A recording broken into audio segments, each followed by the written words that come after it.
এরপরে এপিডিডাইমিসের কথা বলেছি। এপিডিডাইমিস এটা প্রায় 6 মিটার দীর্ঘ হয়, কুণ্ডলীকৃত তো প্যাঁচানো নালিকা, এবং এর মধ্যে দিয়ে শুক্রাণু বাহিত হয়।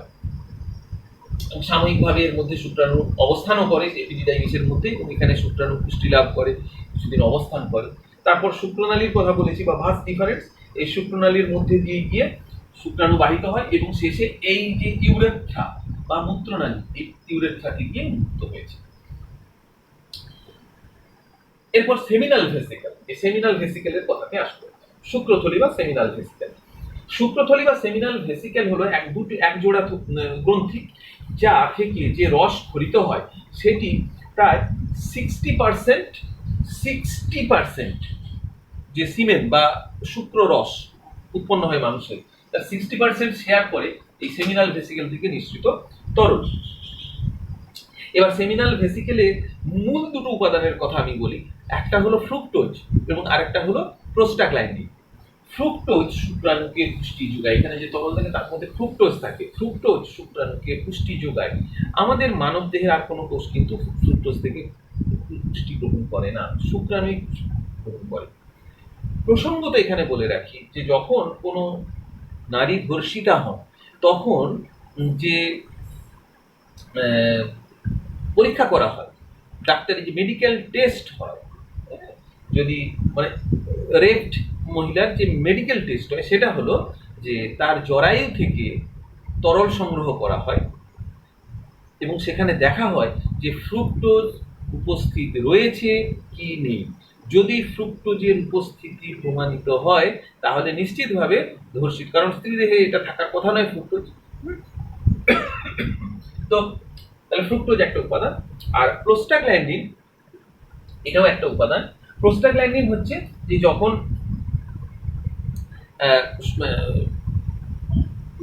স্ত্রী জননাঙ্গের মধ্যে যখন পেনিস যখন প্রবেশ করে সেই সময় পেনিসের মাস্কুলার মানে পেশির যে দৃঢ়তা, সেই পেশির দৃঢ়তা বজায় আনার জন্য প্রোস্টাগ্ল্যান্ডিন সাহায্য করে। তাহলে আমরা সেমিনাল ভেসিকেলের কথাটা বললাম। এছাড়াও আরো কিছু কিছু কাজ থাকে, সেগুলো তোমরা যেমন পিচ্ছিল করে, যেহেতু এটা তরল পদার্থ সুতরাং এটা শুক্র রসকে পিচ্ছিল করে, এটা বললাম। 60% কিন্তু শেয়ার করে। এবার এই যে সেমিনাল ভেসিকেল এবং এদিক থেকে যে আমরা ভাস ডিফারেন্স, সে দুটো একটা কমন নালীতে মিলিত হয়েছে। দেখো এই কমন নালীটাকে বলা হয় ইজাকুলেটরি ডাক্ট বা নিক্ষেপণ নালী। এই ইজাকুলেটরি ডাক্ট এটা একটু বেশি বহুলই হয় এবং তার ফলে এটা কি করে, মিক্স হতে সাহায্য করে। এখান থেকে আসে সেমিনাল ভেসিকেল থেকে আসে যে তরল এবং ভাস ডিফারেন্সের মধ্যে দিয়ে যে আসে শুক্রাণু, দুটোকে একসঙ্গে মিক্স করে, অর্থাৎ মিশ্রণ ঘটাতে সাহায্য করে এবং এর সংকোচনের মাধ্যমে শুক্রাণু নিক্ষিপ্ত হয় এই যে মূত্রনালী, এটা মূত্রনালী বা ইউরেথ্রা, এর মধ্যে নিক্ষিপ্ত হয়। এরপরে আসবো আমরা প্রস্টেট গ্ল্যান্ড। এই দেখো একটা প্রস্টেট গ্ল্যান্ড আছে, ঠিক যেখানে মূত্রনালী এবং এই ইজাকুলেটরি ডাক্ট এখানে সংযোগস্থল, ঠিক সেই জায়গায় একটা রয়েছে প্রস্টেট গ্ল্যান্ড। প্রস্টেট গ্ল্যান্ড থেকে যে তরল খরিত হয় তা শুক্র রসের 25% শেয়ার করে, অর্থাৎ 25% হলো প্রস্টেট গ্ল্যান্ড থেকে খরিত হওয়া তরল। এখানে নানা রকমের এনজাইম খরিত হয়, যেমন অ্যাসিড ফসফাটেজ, অ্যামাইলেজ, পেপসিনোজেন, এইসব এনজাইমগুলো এখানে খরিত হয়, এই তরলের মধ্যে থাকে, মানে প্রস্টেট গ্ল্যান্ডের ক্ষরণে থাকে। এছাড়া ফাইব্রোলাইসিন থাকে, বিভিন্ন তঞ্চক এনজাইম থাকে, তঞ্চনকারী মানে জমাট বাঁধানোর যে এনজাইম এগুলো থাকে, প্রোস্টাগ্ল্যান্ডিন থাকে এবং থাকে আরেকটি গুরুত্বপূর্ণ উপাদান সাইট্রিক অ্যাসিড, যা শুক্রাণুকে পুষ্টি যোগায়। সাইট্রিক অ্যাসিড এটাও শুক্রাণুকে পুষ্টি যোগায়। তাহলে এই যে প্রস্টেট গ্ল্যান্ড থেকে খরিত তরল, এর কাজ কি না, এটা শুক্রাণুকে পুষ্টি যোগায়। দ্বিতীয় হচ্ছে শুক্রাণু যখন পরিবাহিত হয় শুক্রাণুকে সাঁতার কাটতে সাহায্য করে তরল হওয়ার জন্য।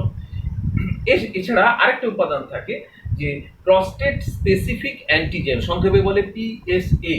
প্রস্টেট গ্রন্থি থেকে খরিত তরলে থাকে প্রস্টেট স্পেসিফিক অ্যান্টিজেন বা পিএসএ, যা তঞ্চিত শুক্ররসকে লিকুইফাই করে বা তরলীকৃত করে। তাহলে এগুলো আমরা বললাম প্রস্টেট গ্ল্যান্ডের। ঠিক প্রস্টেট গ্ল্যান্ড এসে তার প্রস্টেট গ্ল্যান্ড কোথায় যুক্ত হয়েছে না, ঠিক এই সংযোগস্থলে। তার ইউরেথ্রা এবং মূত্রজননালী অর্থাৎ ইউরেথ্রা ও এর ইজাকুলেটরি ট্র্যাক্টের সংশ্লিষ্ট একটাই হচ্ছে। এইবার ইউরেথ্রা, এই যে ইউরেথ্রা বা মূত্রজননালী এটা তিন ধরনের ইউরেথ্রা। একটা হলো প্রস্টেটিক ইউরেথ্রা, অর্থাৎ প্রস্টেট গ্ল্যান্ড যেখানে যুক্ত হয়েছে একে বলে প্রস্টেটিক ইউরেথ্রা। দ্বিতীয় হচ্ছে মেমব্রেনাস ইউরেথ্রা, অর্থাৎ এই অঞ্চলটাকে বলে মেমব্রেনাস ইউরেথ্রা।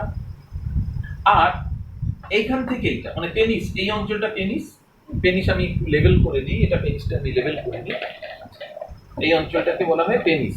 তো পেনাইল ইউরেথ্রা, এই যে এটা হলো পেনিস। সুতরাং এই পেনিসের মধ্যে যে ইউরেথ্রা এটাকে বলা হয় পেনাইল ইউরেথ্রা। তো মূত্রজননালী, এর মধ্যে দিয়ে মূত্র শুক্রাণু দুটোই নির্গত হয় একসাথে। তো মেমব্রেনাস ইউরেথ্রা অঞ্চলে দুদিকে দুটো ছোট ছোট মোটরদানার মতো গ্রন্থি রয়েছে, একে বলা হয় কাউপার গ্ল্যান্ড বা একে বাল্বো ইউরেথ্রাল গ্ল্যান্ডও বলা হয়। এখানে থেকে যে তরল নিঃসৃত হয় সেটা মোট শুক্ররসের 1% মতো শেয়ার করে। এটা এখান থেকে খুব ক্ষারীয় তরল নিঃসৃত হয় এবং ক্ষারীয় তরল নিঃসৃত হওয়ার ফলে এটা সুবিধে কি না, এই ক্ষারীয় তরল কেন না, এই যে সিমেন বা শুক্ররস তার পিএইচ কিন্তু ক্ষারধর্মী পিএইচ, ওই ক্ষারধর্মী তরল। কিন্তু যে মূত্র এখান দিয়ে নিঃসৃত হয় সে মূত্র আম্লিক প্রকৃতির, ফলে এই মূত্রনালী এটা আম্লিক হয়ে যায় মূত্র নির্গমনের ফলে। তো এই আম্লিক প্রকৃতিতে শুক্রাণু নষ্ট হয়ে যায়। তাই কাউপার গ্ল্যান্ড থেকে খরিত তরল কিন্তু এই যে মূত্রনালী, এই মূত্রনালীর মধ্যে ক্ষারীয় পরিবেশ ধরে রাখে যাতে শুক্রাণু নষ্ট না হয়। এছাড়া পিচ্ছিল করে, এই মূত্রনালীকে পিচ্ছিল করে, যার ফলে শুক্রাণু যখন বাহিত হয় তখন ঘর্ষণজনিত যে ঘর্ষণের ফলে ধাক্কাধাক্কির ফলে যে ধ্বংস হওয়ার সম্ভাবনা থাকে, শুক্রাণু নষ্ট হওয়ার সম্ভাবনা থাকে, সেটা থাকে না। ওর মুভমেন্টটা খুব স্মুথ হয়, স্মুথ মুভমেন্ট করতে পারে, সাঁতার কাটতে পারে শুক্রাণু। এবার আমরা চলে আসি পেনিস অংশে। পেনিসের এই যে পেনিস, এটা হলো সঙ্গমঙ্গ, যৌনজনন অঙ্গ। পেনিস বাংলায় বলে শিশ্ন। এর বাইরে রয়েছে পেশি, যে পেশিগুলো আমরা বলবো যে দু রকম পেশি। ভেতরের দিকে যে পেশি থাকে তাকে বলা হয় কর্পাস স্পঞ্জিওসাম, ভেতরের দিকে যেটা থাকে। আর বাইরের দিকে থাকে দুস্তর বিশিষ্ট কর্পোরা ক্যাভার্নোসাম। তাহলে ত্রিস্তর পেশি, ভেতরে এক স্তর বিশিষ্ট কর্পাস স্পঞ্জিওসাম এবং বাইরের দিকে থাকে দুই স্তর বিশিষ্ট কর্পোরা ক্যাভার্নোসাম। এই পেশিগুলো পেনিস বা শিশ্নকে দৃঢ়তা দান করতে সাহায্য করে, দৃঢ় করে। পেনিস একেবারে বাইরে একটা পাতলা আবরণ দিয়ে আবৃত থাকে, চর্ম নির্মিত পাতলা আবরণ, তাকে বলা হয় প্রিপিউস। ছবিতে আমি এটা দেখাইনি, লেবেল করে নি, প্রিপিউস বলা হয়। আর এই পেনিসের অগ্রভাগ একটু স্ফীত হয়, এই স্ফীত অগ্রভাগকে বলা হয় গ্ল্যান্স। স্ফীত অগ্রভাগকে বলা হয় গ্ল্যান্স। এর মধ্যে দিয়ে, তাহলে পেনিসের মধ্যে দিয়ে পেনাইল ইউরেথ্রা বা মূত্রজনন নালী অংশটা হয়ে মূত্রজনন ছিদ্রের মাধ্যমে দেহের বাইরে নির্গত হয়। তাহলে এই হলো আমাদের যে reproductive system, mail reproductive system, তার গঠন। আর এখানে সিমেনের কথা একটু বলে নিই, অলরেডি বলে দিয়েছি যে একবার যখন সিমেন বা শুক্ররস নির্গত হয় মানুষের, তাতে প্রায় 20 কোটি থেকে 30 কোটি, 20 কোটি থেকে 30 কোটি শুক্রাণু উপস্থিত থাকে এবং এর পিএইচ হয় 7.35 থেকে 7.5, অর্থাৎ এটা অ্যালকালাইন বা ক্ষারীয় প্রকৃতির হয়। আর শুক্রাণু যে পুষ্টি সংগ্রহ করে সেটাও আমি তোমাদের বললাম ফ্রুক্টোজ থেকে। এছাড়া গ্যালাক্টোজ থেকেও পুষ্টি সংগ্রহ করে এটা, এবং গ্যালাক্টোজ এই খরিত তরলের মধ্যে গ্যালাক্টোজও থাকে, গ্যালাক্টোজ থেকেও এরা পুষ্টি সংগ্রহ করে। আর একটা জিনিস আমার বলা বাকি রয়েছে, সেটা হলো স্পার্মাটিক কর্ড বা শুক্ররজ্জু। এই যে এটা তো শুক্রাশয়, স্ক্রোটাম, এর মধ্যে শুক্রাশয়টা ঝুলন্ত অবস্থায় থাকে। কিসের সাহায্যে? না স্পার্মাটিক কর্ডের সাহায্যে। স্পারমাটিক কর্ড হলো এই যে ভাস ডিফারেন্স বা শুক্রনালী, এছাড়া এখন রক্তনালী রয়েছে, রক্তনালী, লসিকাবাহ রয়েছে, স্নায়ু রয়েছে, এই সবগুলো একসঙ্গে যুক্ত থেকে যে দড়ির মতো বা রজ্জুর মতো গঠন সৃষ্টি করে সেগুলোকে একসঙ্গে বলা হয় শুক্ররজ্জু বা স্পারমাটিক কর্ড। এর সাহায্যে এটা নিচের দিকে ঝুলে থাকে। তাহলে